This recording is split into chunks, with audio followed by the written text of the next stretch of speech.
multi-generational marketplace and meeting the ever-changing customer expectations is important. So, to moderate this very, very invigorating session, we have here with us Mr. Rajesh, CB, co-founder and project lead, Qdegrees. Let's have a huge round of applause for him.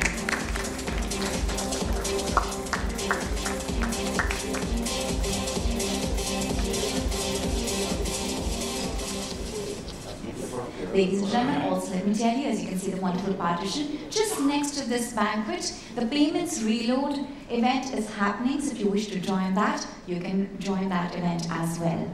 This will be happening simultaneously with this event. Just next hall. All right, yes sir. So joining our moderator, we have the panelists. Please help me in welcoming Mr. Aditya Mittal, Business Head, Kellogg Company. Mr. Dharmarajan K, Chief Business Officer, Beauty, Tata CliQ. Ms. Priya Sundaraam, Vice President, Customer Experience, Cleartrip. Ms. Priya Nadkarni, National Head, Marketing, CD Product, Alliances and Partnerships, Tata Capital Financial Services Limited. Mr. Arjun Shah, Chief Marketing Officer, Setu Nutrition. And Ms. Sreemoyee Dastidar, Voice of Customer Lead, Philips. Please join us on stage.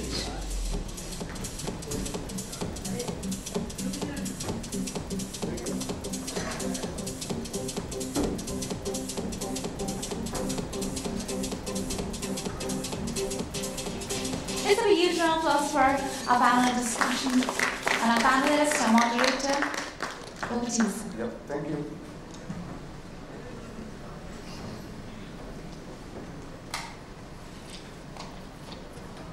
All right, good morning all. I am truly excited to be having a conversation with my panel members.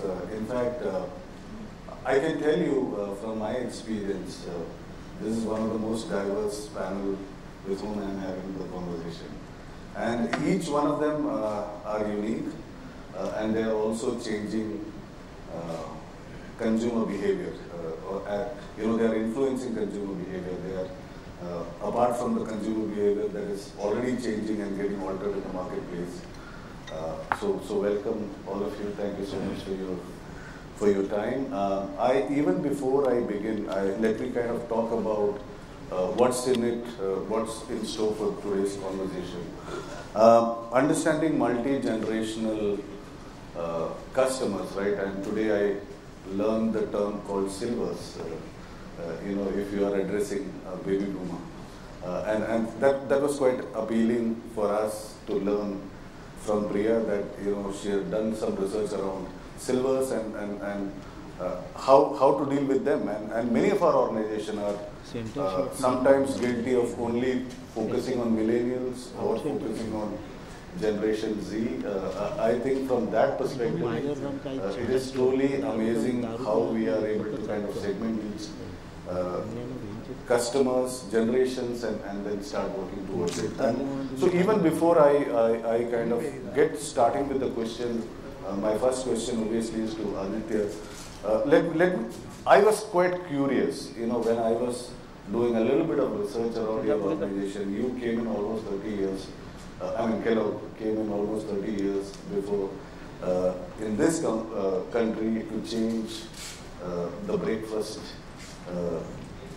of Indian consumers, right?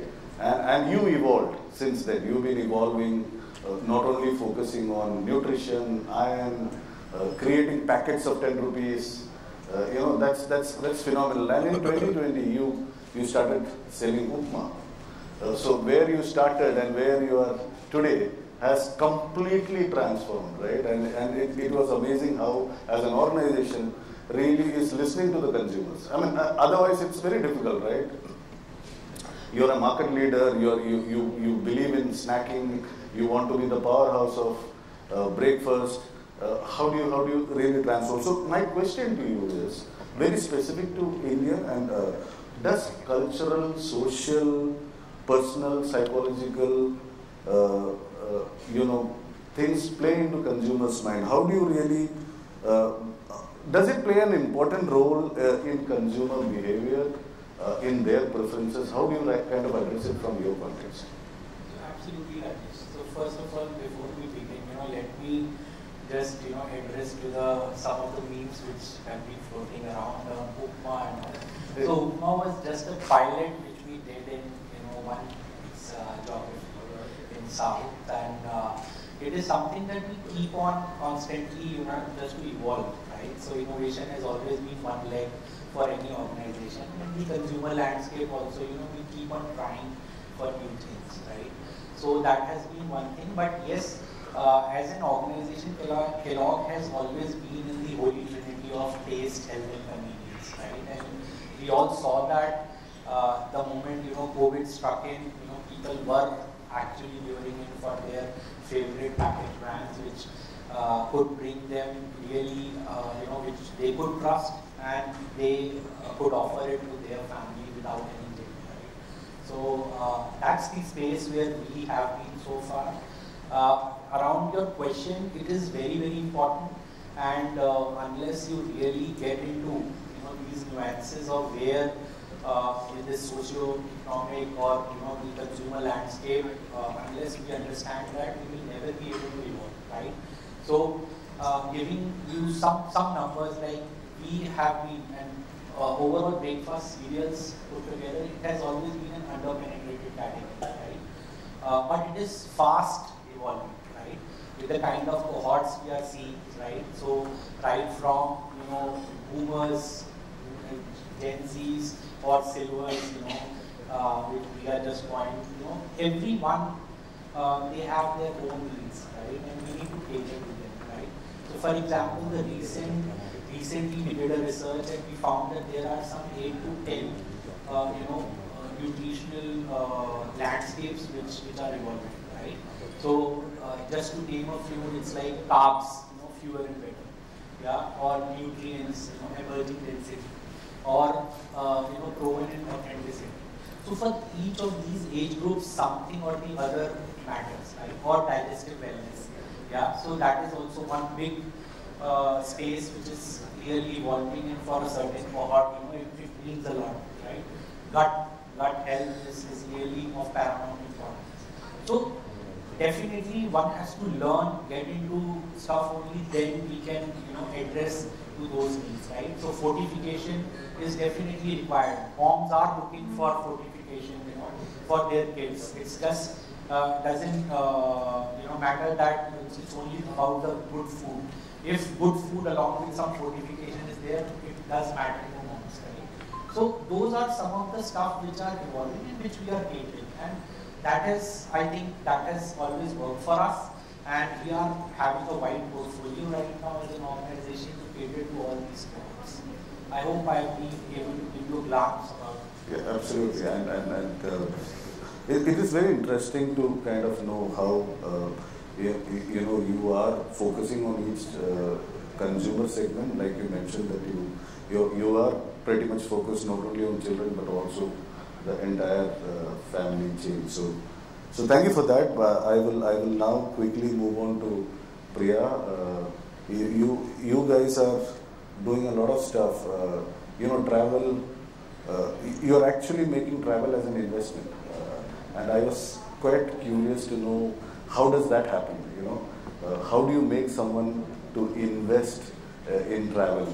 We hear this from bankers. We hear this from other set of people, and how does Cleartrip suddenly decide people to make investment as an option? I was quite curious, and I thought that I would take this opportunity to kind of ask that.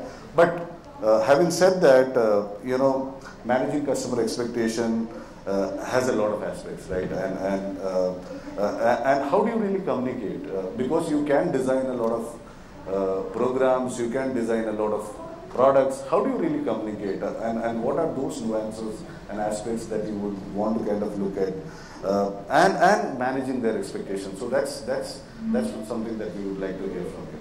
Thank you, Rajesh, for this wonderful opportunity. So first of all, let me talk about investing in travel, and a little bit of Cleartrip, right? Cleartrip was a great brand, and then post-COVID, unfortunately, kind of saw a nosedive like any other industry or any other company would have gone through the cycle. And that's when Flipkart acquired. And since then, we are making very conscious effort of coming back to the field to say, you know, we should be the preferred partners for anyone who can think of travel. So the story goes like this, like whenever you meet your friend or you're talking to your friend, you always say, chalo milte hain, right? And a lot of our campaigns, you will say, chalo milte hain, you know, because we only say milte hain but never make it happen, right? So think travel, think of Cleartrip, and we'll make it happen for you. So that's the synthesis, that's the DNA that runs, and we make it hassle-free for you. So that's on the first part of it, which I thought I'll take the liberty to spend 2 minutes and explain that. Managing customer expectation, I think the expectation reflects the technology enhancements also. So the more the technology enhances, customer expectation also increases. And I would like to kind of draw attention. 20 years back, I don't know how many of you were there in this field of even booking a ticket, and if you had to go to Canada or America. So I have one gentleman raising hand. So it's not that you can give a call, you have to go to a travel agency or the airline ticketing counter. They will give you a booklet, and there are, if your family of 4, there will be 4 booklets given to you. And agar खुदा ना खास्ता उसमें एक name spelling mistake हो गया, then you had it. You have to again go. There's nothing called you can call and name change हो जाएगा करके. अगर meal request आप भूल गए, you have to again go and place a meal request. That's how it was. So it's all, then technology evolved. Customer expectation evolved. So every time someone does better in the market, there is a technology enhancement, there's a digital enhancement happening to that. And today we are at the world, less than 30 seconds, you make your reservation, you add your meals, you check in baggage, and somebody doesn't want me to speak anymore. So, sorry, I lost my train of thoughts. So basically, the more enhancements that happen, customer expectation also increases. Now, how do we do the customization and expectation? I would like to give a very, very small but a very relevant example. In today's world, in condition of COVID, it can happen that just before travel you figured out that you have COVID and you don't want to travel, right? Raise your hands, how many of you know that, or rather you feel convenient calling up the airline and you can still claim your refund. Since no hands up, I'm conveniently assuming that you know gaya paisa, that cancellation fee, you are going to take that hit. But with Cleartrip, we have been very unique in our offering at no charge. You just let us know that you have COVID or any other ailment for that matter. You just have to submit your documents and full money refunded. That's the thing, that's the beauty. Even at the time of booking, you were unaware of it. It's okay. You know, it's not that you have to purchase it or opt in for it at the time of reservation. So these are unique products that makes us kind of different from the other players, because we understand what our customer wants in today's world. So again, today there are news articles around wherein we know that COVID is on rise. Book on Cleartrip. You know, it's hassle-free. All you need to do is just let us know either on email or call us up, send us your documents, no questions asked, your cancellation amount is refunded from the airline. You don't have to go through that hassle. We'll give you that money. Again, just a small example of customer expectation, because we saw it in all our comments that's coming up, right, on our NPS, on our customer feedback. And I'm talking about 2022, 2021, when there was a second wave happening, third wave happening, but people would say, oh, I didn't get my money back. You know, I was genuinely not well. And obviously, we couldn't have taken the hit because the airline has to kind of waive it off, only then can we pass on the benefit to the consumer. We said, okay, why wait for the airline? If the consumer is genuinely giving us a document, let's just go and do it, and we understand the pain of consumers. So that's what we do. Superb. So just a small example. No. I mean, I think all of us have this pain of cancelling tickets and losing money, and I'm just hoping that someday open ticket concept that we used to have earlier will come back. Coming soon. Coming soon. So now you know where to go, Rajesh, and my favorite audience. You all know where to go. Yeah, great. So I'll move from Priya to next Priya. You know, she spoke about 30 seconds and getting tickets booked. you have changed the concept, palak jhapkao, loan pao. Matlab, what is this, here and now? I mean, so quickly, how do you do that? So that's just a comment. But the question to you is, how technology can help bridge generational divide? We are talking about personalization, we are talking about how each generation needs to be managed, but are there ways with one technology you could manage the entire divide? So your thoughts on that? Thanks, Rajesh. And I think already Priya spoken about customer expectations. Right now, when we talk about financial services, I'm sure you understand that there is no physical product. And what financial services do is they enable dreams, they enable aspirations, right? What is the basic customer expectation? Imagine, taking a home loan, right? We all know from our experiences as well as when we talk to people that the entire process of taking a home loan is extremely immersive and very exhaustive, right? But the end goal of taking a home loan is a feeling of being responsible, a feeling of having done something for yourself, a feeling of having created an asset. Cut to a personal loan. What does a personal loan do? It enables different dreams. It could be travel, it could be newer experiences, it could be an asset, it could be a new bike, right? So what we are in the business of enabling dreams, right? However, from an expectation perspective, the customer sees us as a parallel to an Amazon, or a Cleartrip. Because the experience that he gets there of having, of doing the entire transaction within split seconds, or the fact that whatever information he needs is available, is compared with pretty much all the other brands that he's consuming. Now, from there comes the big challenge of bridging this whole gap of completing the exhaustiveness of the process. Because giving a loan of 10 lakhs, 20 lakhs, 50 lakhs, 2 crores, 5 crores is really not about just having somebody come authenticate himself and the bigger challenge is bringing the money back, right? And there is not a single lender who starts with the assumption कि वो पैसा नहीं देगा, okay? We always almost start with the assumption that we can lend only to somebody who's going to pay me back. So from there came the challenge of bridging the customer expectation with the ask of not really compromising on risk. Over the last couple of years, technology has enabled that. It has helped us leverage the potential of data, analytics, and really work on partnerships. And I'll talk about that a little later as well. I think the importance of partnerships in creating personalization, in being able to really enhance the ability to see what that customer is at a different level today. So, the palak jhapkao, loan pao is actually very deeply rooted in our ability to deliver through technology, data and analytics, right? Today our ability to be able to understand, how much Rajesh can really avail as a loan for whatever he wants to do is far higher than it was a few years ago, because there is, a complete footprint which is available. Besides the emergence of a lot of newer fintechs who are able to not only ensure that they collect data, but they are also able to analyze it, apply very refined statistical tools to be able to make pen pictures of customers. And hence, our ability to deliver really exclusive propositions which are custom made in a sense, because every loan is different, every human being, every profile of customer is different. You work in a particular place, you have certain expenses, you have certain hobbies, you have certain other expenses that you incur.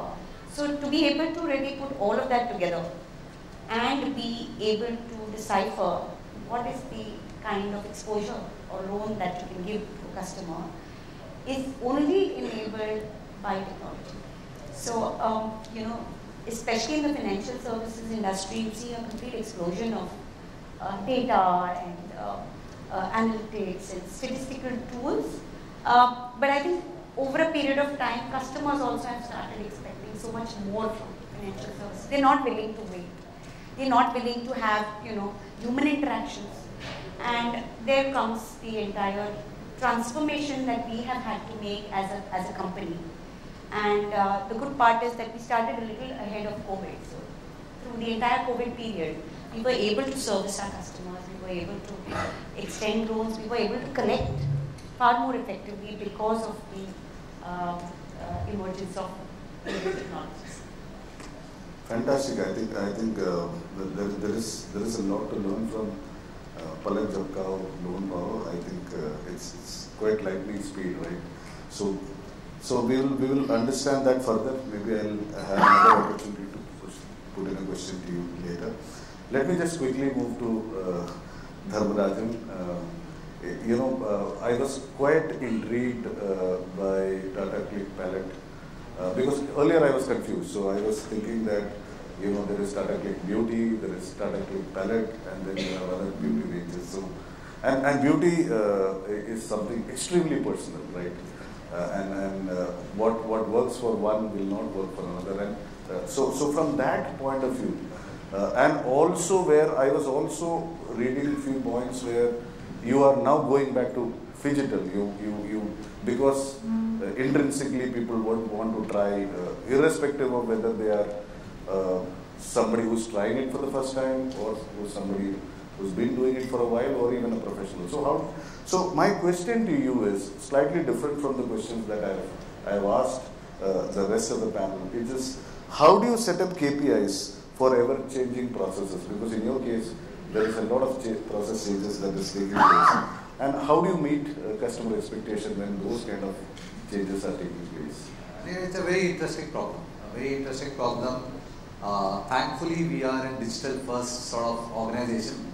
Our challenge is not so much about finding the right KPI. It is about from the wealth and sea of information, picking the right one which has the right impact for consumers. And that's how we started.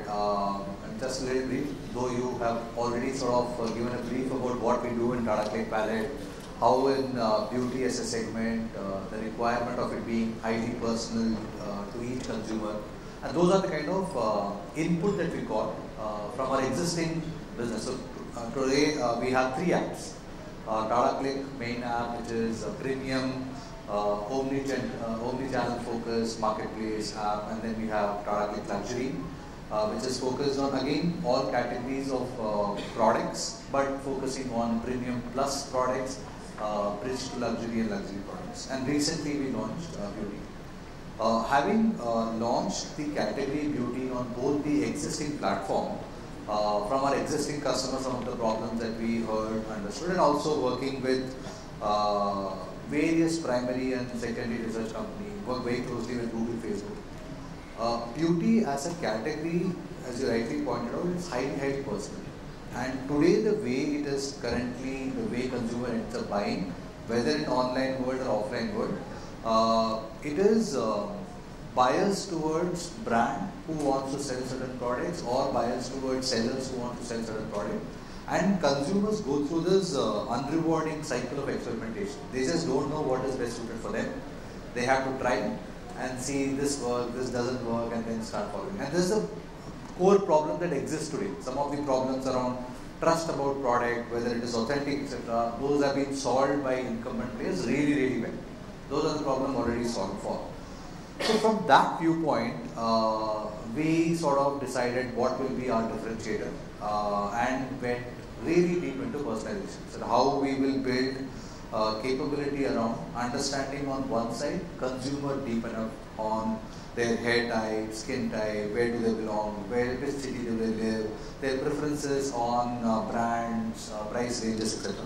And on the other hand, understanding deep enough the products that the brands are producing today, in terms of what ingredients, what percentage of that ingredient on a certain product, etc. Be able to match the right product to right consumers. This is on the product side. Second big shift, which we saw in beauty, and we are realizing now it is happening for practically all the categories, is content play on the buying decision making. Beauty in country, this is talking about 21-22 data. 30% of all buying was initiated through a content consumption, which means customer has seen something on YouTube or Insta follower or some influencer or celebrity talking about a certain influence of a product on their skin, on their hair, which is where the journey itself is starting. 90% of all beauty buying that happens in the country, online or offline, has some or the other content consumption, which is about how to use the product, when to use the product, what does it go well with, what it doesn't go well with. All of these content consumption has become absolutely critical, which today some of the existing beauty providers, online and offline, they still contain, create all of these content material. But it is not personalized. So it is left to consumers to go and find what is best suited for them. So which was the second lever? We said, how do I lay this whole personalization on top of both product and content and show it to consumers, and that will automatically lead to commerce. And commerce is not the core reason of why we want to build. We are building reason for consumer to get educated on beauty, give a platform where they deeply understand what beauty is and what beauty it is for them, and then the transaction sort of.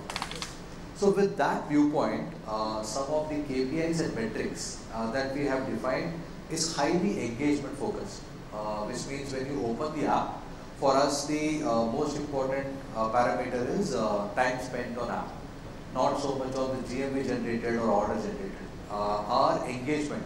So if you have seen the Tata CliQ Palette app, we have a lot of social content which is currently available. We have a measure in terms of how consumers are engaging with it, how many people have liked the post.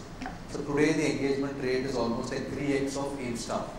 So our benchmarks are also very different. So we don't benchmark with any of the e-commerce companies, any of the existing players. It is all very different. And hence the importance of having the right KPI.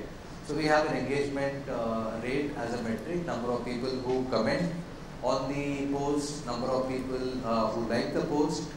We have a way of tracking depth of view, which means if there is a video which is created by a specialist, could be a makeup specialist, skincare specialist. If it's a 1 minute video, percentage of people viewing it only 15 seconds, viewing it 30 seconds, 45 seconds. Each one tells you about the level of engagement, and also it tells us about the quality of content created. So it is important for us to understand both the sides. What kind of content are people engaging with, and if you are sure that it's the right engagement, whether we are getting the right customers or showing it to the right set of people, because you need to personalize. I can't show somebody about a brand or a product which is not relevant for them. So if you talk about Nivea creme, which is those thick cream which is more suited for North Indian winter weathers, to people in West and South, doesn't make sense because of the geographical conditions. And that's how we try and measure on all points. And we are, as an organization, highly input metric focused. Though we measure NPS and CSAT, etc., but we convert all of that into leading input metrics, if we call it as perfect order, perfect return, perfect experience, where if a customer is supposed to perform an action, what percentage of total customers are actually performing that, and we are not waiting for customer to respond to a survey to tell us whether we have done good or bad. We know it beforehand. So and also it gives a slightly more deeper insight to every function in the organization. In comparison to NPS, which is very sort of restricted to certain verticals, certain functions, they have to drive based on limited information which is captured to survey. We move towards all input. Phenomenal. I think in commerce through content is an amazing concept. I think it's a big learning personally for me. You know how content can be used for relevant business growth and as well as personalization. Thank you so much, Dharmarajan, for that. Now I will quickly move to Arjun In fact, even before we came here, we were quite excited about the offerings Setu Nutrition actually brings on the table, and everybody was very excited, wanting to know how we can solve our lifestyle problems from him. So, you know, I think when I look at Setu Nutrition journey, which is you guys started in 2017, and then in a couple of years COVID happened, and that's where everybody wanted to correct their lifestyle. I think all of us, if not all, at least 99% of the people have consciously tried to make some change in our lifestyle, and you guys brought in that solution, and you are addressing host of you know, problems, including sleep. You know, how to make people sleep better. So, what I would want to know is, in your case also, it's hyper-personalization. It's about an individual and their physical or body need, right? From that point of view, how do you see the future of personalization from your context, and how should one, at least from your point of view, how would you get ready for it and move forward? Yeah, thanks Rajesh. I think we had quite a few interesting conversations earlier, but let me try and answer your question, right? So, for those of you who don't know, Setu is a health supplements company. So we have a range of products solving a large number of different type of lifestyle issues that people face in today's day and age. What we realized is that as we were talking to a lot of our customers, what we realized is that everyone wants to invest in themselves, everyone wants to do something positive about their health, but they don't know where to start, and they don't know how exactly to consume. And you're absolutely right, this is a very, very personalized sort of a service, because some formulation might work for somebody but might not work for somebody else. So we saw that a lot of people were coming to our website, browsing and dropping off, and not really purchasing anything. So we started reaching out to these customers and we started talking to them, and we realized that just purely putting out our products on the website is not enough. And hence we started a service which is what we call a nutritionist consultation. So as a customer comes in and he's browsing, they're confused, we sort of direct them towards one of our nutritionists, who then speaks to them, understands their history, and then guides them in terms of what products they should take. We have plans to go as far as tying up with other services such as blood tests and other health services reports that then can come back to us, and then we can give a more personalized solution for our customers. But what we're doing is that we're taking it even one step further to that. Today, if you go through a particular consultation, you realize, yeah, I have a weight loss issue, I want to address that, I'm stressed, I want to address that, I want better skin, I want to address that. How many bottles do I have and how much should I consume? So the next step that we've taken in personalization is to create a personalized pill pack for you. So what that means is that you come in, you take a consultation, which we've now also created in a sort of automated manner, where you don't have the time and energy to book a consultation and talk to somebody. You can go through a self-assessment, and the technology will guide you in terms of what you need. So it's a personal preference. Do you want technology? Are you convinced by technology, or you want a human touch, right? So we leave that decision up to the end user. But the end product is you get sort of a box with 30 sachets, each sachet having the 2 to 3 pills that is customized to your need, with your name on it and everything, right? Going that extra mile in terms of creating a solution that it's easy for you to use, it's customized to your needs, and it's super convenient for you to carry it around, because you don't imagine yourself, if you're traveling, you don't imagine yourself taking 3 boxes of pills, right? But you can carry 3 sachets, which is 1 per day.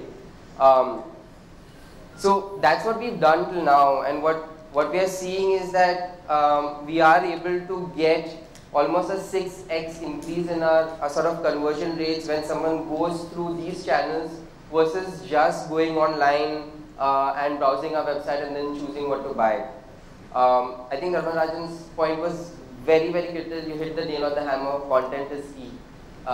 in terms of how you are actually guiding the customer, especially in this category which is so high involvement. When it comes to the future and how we look towards sort of taking personalization to the next level, I think there are 4 sort of buckets that we put this into.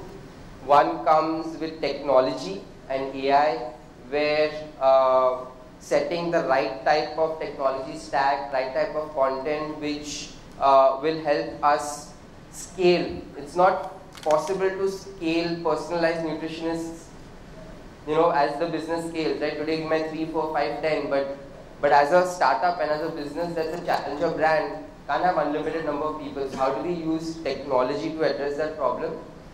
The second is personalization in nature. I mean, how people have been thinking about it till now is that I look at the customer data, bases certain behaviors, I bucket them into a particular segment and then create a journey and experience. But taking this to the next level of individualization, where it's not only about putting them into a bucket, but really creating a journey that is unique to that person.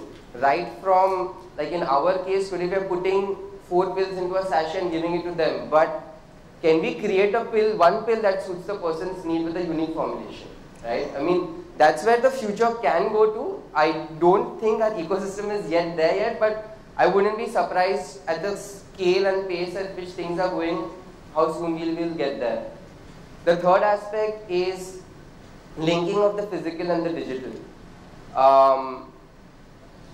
With COVID, everyone went from physical to digital. Now people are used to digital. Those who had a lot of apprehensions of using digital have started using digital. But at the end of it, a lot of things, a lot of categories, a lot of products need that physical touch, right? So how seamlessly can we integrate the physical and the digital with the right types of technology to make sure that the personalized journey transcends the digital and goes to the physical as well. And that's one problem that we are also trying to solve for. And I think the last one is ethical considerations. There's a lot of exposure that we have, a lot of data we collect, a lot of personal information, and it's not very easy to define that line beyond which you should not cross, right? How many times do you call a customer? How many times do you message a customer? And I think I'd be honest to say that we might not have got the perfect answer yet, but it is in our consideration to make sure that we do that, because you don't want to get blocked. You don't want a customer to get put off by you saying that, oh, he's reaching out to me too many times, I don't want this, I will buy when I'm ready. So finding that right balance is also going to be monumentally important for the brands of today. I think it's phenomenal to hear from you, and it is also not habit forming. I think that is one of the biggest concerns that everybody has when it comes to any supplement. Is it going to be a habit forming, and will we get addicted to it? So, right. So thank you so much, and quite exciting journey for you. Now I will come to Sreemoyee. You represent a brand that all of us grew up experiencing. I think what's unique that I see about this brand is you are not only at home, but you are also at hospitals and healthcare and so much more that you guys do. I was just watching a product that you guys had recently launched of electric toothbrush, and it claimed that it does 31,000 brush in a minute. And I said, how can something like that happen, right? You physically do it, and you have so many strokes, and that's the way the world is going, and 7 times better than a normal brushing. So my question to you is, and that's where I'm quite curious to hear from you. Does digital first or automation first mean customer first? And how true is it from your context? Right. I think this is a very nuanced question. Thanks, Rajesh. And I think we have spoken about this yesterday as well, where people talked about phygital, which is a combination of physical and digital. But irrespective of what is your brand's way forward, it's physical, digital, whichever it might be, I think it's important to always remember that the customer is at the center. And I think we all already believe that strongly, and the brands that do believe that and also put that in their execution are the ones that succeed. And when I say putting your customer at the center, by that, and here I'm going to relate back to my personal experiences as well.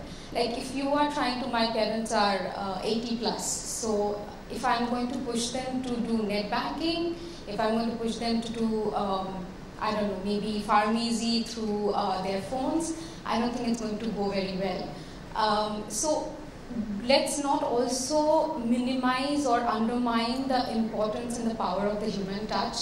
I don't think in the, of course, COVID has brought us there from a tech-savvy perspective, from the digital perspective, but the human touch remains as important as ever.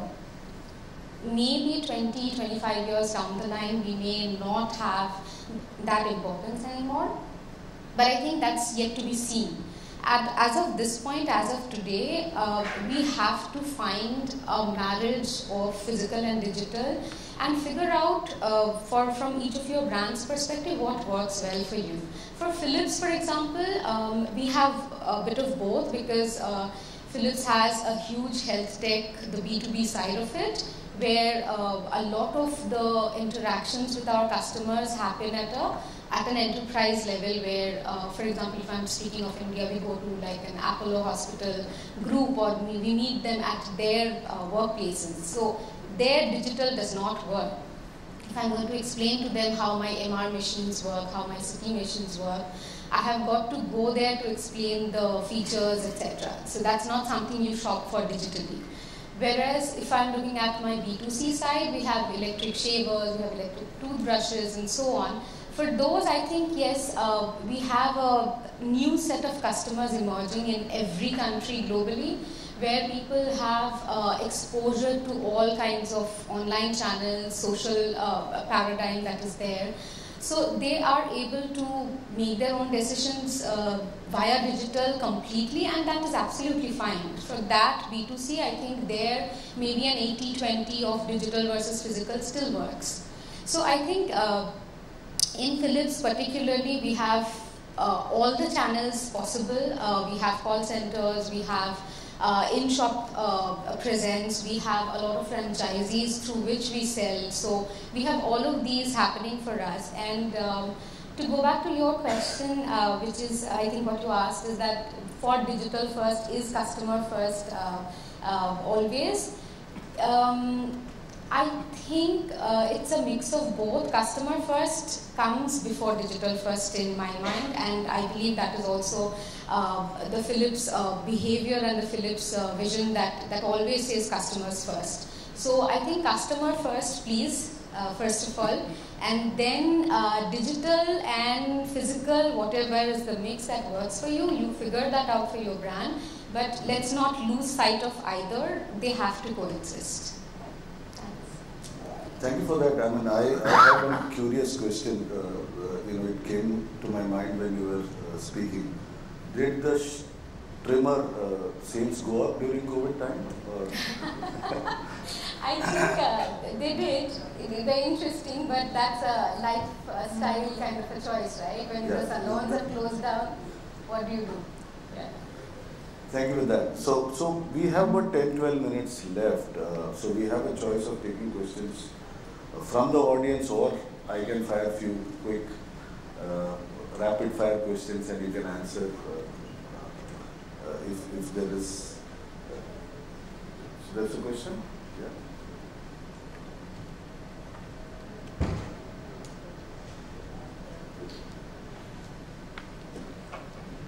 So just before this talk, hi, my name is Kapil. I'm leading CFEST into digital customer experience space. I promised Dharma that I'm going to throw it off at you. So I've got two questions, one for Dharma and one for Priya. So Dharma, you spoke about, one for him and then for you. Okay. So first one for there are Dharma. two Priyas. So So Priya, Cleartrip, right? finance वाले लोगों से सवाल ज़्यादा नहीं पूछना चाहिए. Right. So, Dharma, you spoke about content being the king, right? We have seen a couple of companies that focus a lot on content, but they could not monetize, and unfortunately, in the last 1 year, you have seen them going down. So, while engagement, I understand, at the end of the day, you are in business of making money, right? And I'm sure that you would be tracking it. So, just to understand, what's your plan for while you are measuring, analyzing the consumer behavior? What is the trend, one, that you are seeing from people consuming more content ending up buying, or any correlation with the average order value that you see going up, down, or staying there? So that's one for you. Yeah. Interesting question. So it is always good to test your theories. It was our theory that content is absolutely critical based on all the studies that we had done and speaking to consumers. So when we made the apps live on both Play Store and App Store, this was around September, October of last year. Still did not start our campaign, did not promote, just wanted to understand whether all the assumptions etc. are working fine. In the month of December, you're right that for us, we may be focusing on average time spent and engagement. It has to sort of lead to conversion, orders and revenue. Content-led journey was contributing to about 5% of total GMV. That number moved to 15 in Jan, moved to 25 in Feb, moved to 45 in March, and it is continuously moving up. So the idea is to understand how to present it to consumers rather than questioning the need for content itself. It is learning. We did like lot of continuous understanding, made those small changes. Our content are connected with what we call as product attached to each content. Now these products are attached inside the first click. So you go into the content, read through the content, or view the video, and then you see the content. We sort of brought it up. The moment you do bring it up and you do an autoplay of content, very similar to how Insta does, in 15 seconds if the consumers are engaged, they straight away go into the product and start transacting. We moved from PDP concept to PLP concept. Beauty, though people want to deeply understand the ingredients and products, it is still a lot of information available on PLP. PLP is the product listing pages. PDP is the product description pages. PDP is where you go and understand every single part of the product, when it will be delivered to you, what does it contain, different images, etc. PLP is a list of all products in a similar sort of category, similar brand.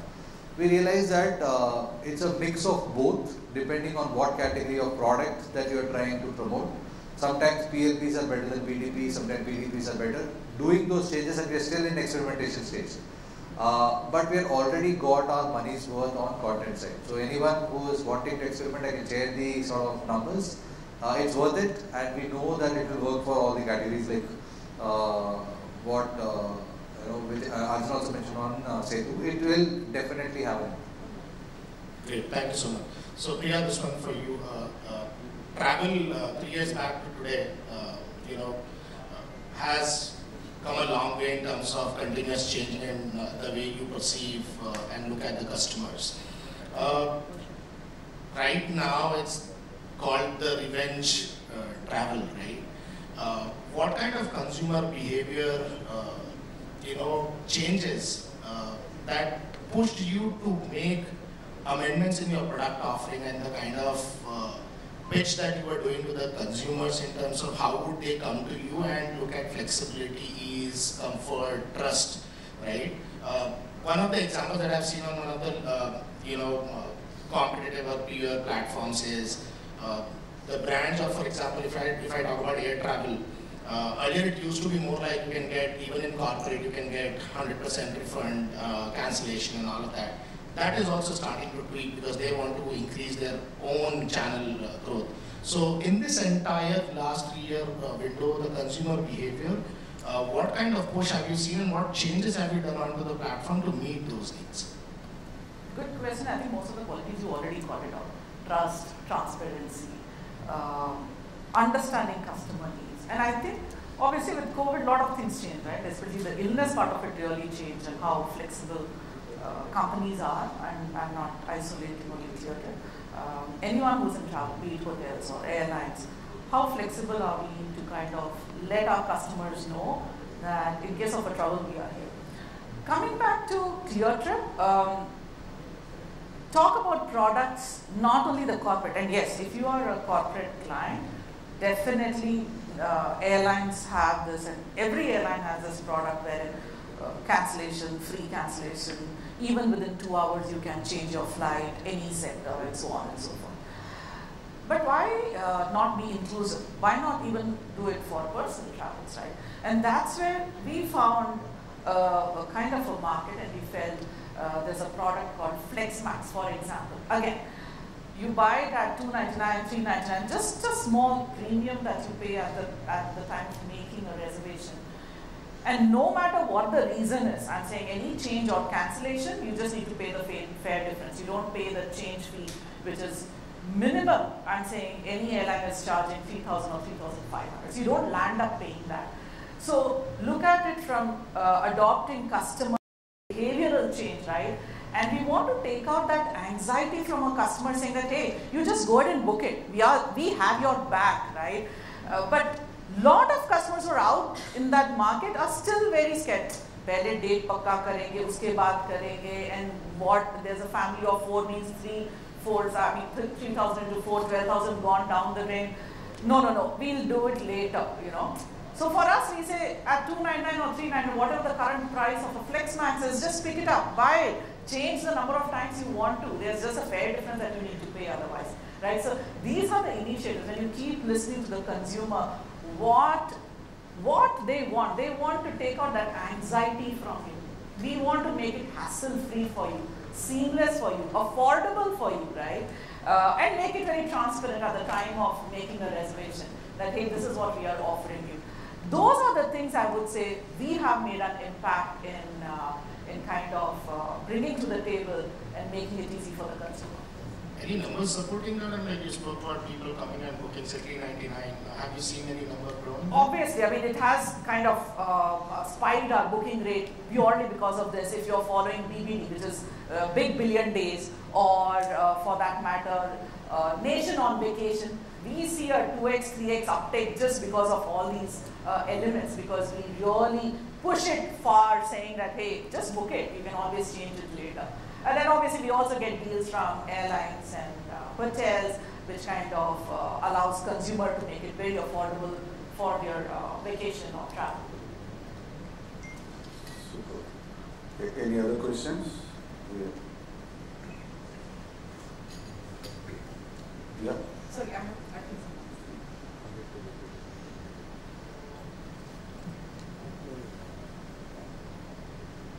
Hi, my name is Sreemoyee and I'm from Ansar Research. My question is again to Priya from Cleartrip. So in any industry, there is always a driver for consideration and there is a driver for customer retention. Okay. And more often than not, price is a factor for consideration and less a factor for retention, relatively. Now, in an industry like yours, where every purchase is a new transaction itself, unlike other industry where it may happen once in a while, or even if it is repeat, the customer experience would be a major driver for a repeat purchase. In your industry, where a new transaction is as good as almost like a new acquisition, how do you handle, the price factor, where the flights are more or less homogeneous in any of the websites that you go? How do you ensure that customer experience plays an important role than price per se? Good question. I'm going to actually not only look at it from a Cleartrip point of view. With 22 years plus experience in customer experience, I'm going to kind of share my thoughts on when it becomes a battle between price versus customer experience. How does one look at it? So my views are going to be a very kind of a stretched view from my experience also. Before Cleartrip, I was with Indigo 16 years, heading customer experience. Again, price is a right war, and let me be very, very honest, no matter which loyalty program you come up with, customers are not loyal. The moment you shell from your pocket and you find a price difference, it's a snap of a finger that the customer goes to another brand and says, okay, I'm going to book this because, and let's look at a family travel again, take an example of family of 4 traveling, lesser price, and here I move. Now, where do we get an edge? And now in Cleartrip, I totally understand saying, hey, you know what, there's a price war out there. So what do we, and everybody can match price, everybody can get the same kind of a discount from an airline or a hotel. So what do we give in the nutshell? And how is the customer experience part of it makes a differentiator? Few things I'm going to talk about is make your website so neat and clean that it's easy to transact. I know my customer who's coming in. Let's say I have the hotel brand starting from Oyo till Taj, I have it on our platform. Do I, and I know that you're my premium customer, do I really need to show any budget hotels for you? May not be. So curate it in a way wherein I do not waste your time showing items that does not suit your persona. So we are coming back to a topic, something like personalization. Not to waste a consumer's time. I can definitely call out those who are Cleartrip users, especially on mobile. It's absolutely decluttered. It's neat and clean. A few clicks and there comes your itinerary. That's the beauty of it. You don't have to really put too many filters and then struggle with the price. It's like you have to really read each and everything so carefully to find your information that you're looking for. Whereas on Cleartrip mobile, especially we invest a lot on mobile app and make it, the uptake of mobile should be very, very high for us. So that's one part of it. Now let's assume, which is a very common thing in our industry is, let's say your payment failed, your booking failed, but the payment got deducted, right? In travel industry especially, you would have come across, if you haven't, good. We don't let go the customer. There's an immediate call saying that, hey, you know what, we saw you were transacting and why don't I finish this reservation for you? There's a personalized touch. At any given point in time, you want any kind of help. Let's say you want to help with visa or you want to, you have some query with regards to your cancellation refund amount that you got. How easy is it for you to reach out to us? Our social media channels, less than 6 minutes, there's a first response that goes out, hey, I'm going to look at your case and let me come back to you. Let's look at our promise to our consumers, saying that within 30 seconds, we are going to pick up your call. Don't worry, we are here, we have your back. I think consumer today, in the nutshell, when we talk about experience, everybody is offering the price. What is that? We are promising our customers a hassle-free experience, no, taking out the anxiety, like I said, building that trust that what we promise, we deliver. And we are here to hear you out. So in case, and the next enhancement that we are doing is, let's say, our promise to the market is we pick up all calls within 30 seconds. God forbid, one day we are not able to pick up your call within 30 seconds. We are going to give you a chat option, which is going to get rolled out in a week or so. So at least the consumer has that confidence that someone he's going to get in touch with, right? So these are few factors, and feel free to add on, my colleagues here. So sorry, my panelists, please add on if I missed out something on this topic. So I would say these are few factors we need to keep in mind when we talk about this tough competition of price versus customer experience. To what you just mentioned, I think when it comes to price today, the incidence of a population which is willing to spend for the convenience over price is very high, and we see that specifically in the financial services.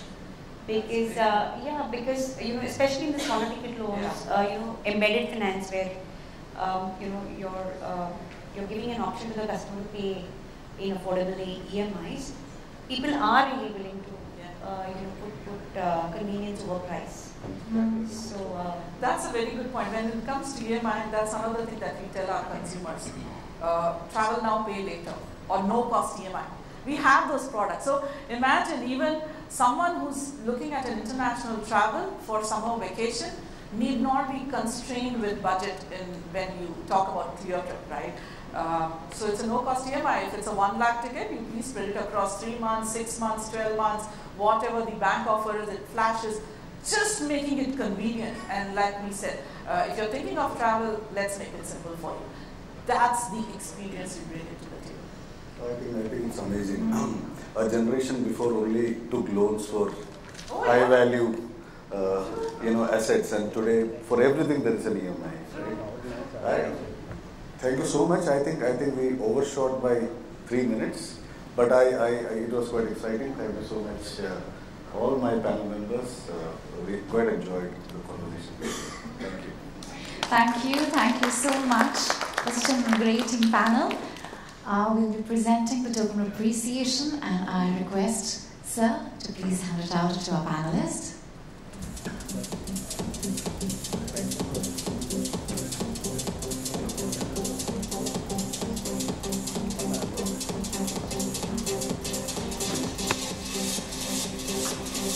Ladies and gentlemen, we'll also be taking a quick coffee break. We'll be having a 30-minute coffee break now.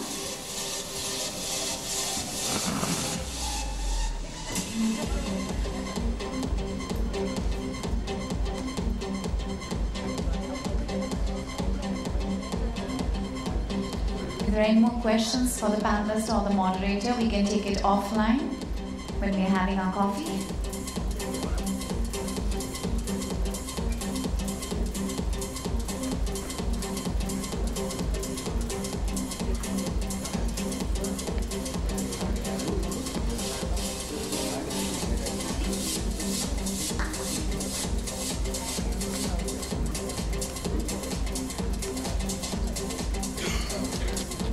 Ladies and gentlemen, see you back at 12 sharp. Please be on time, as we want to adhere to the time and the guidelines. So enjoy your coffee break, and we'll see you back at 12. Thank you.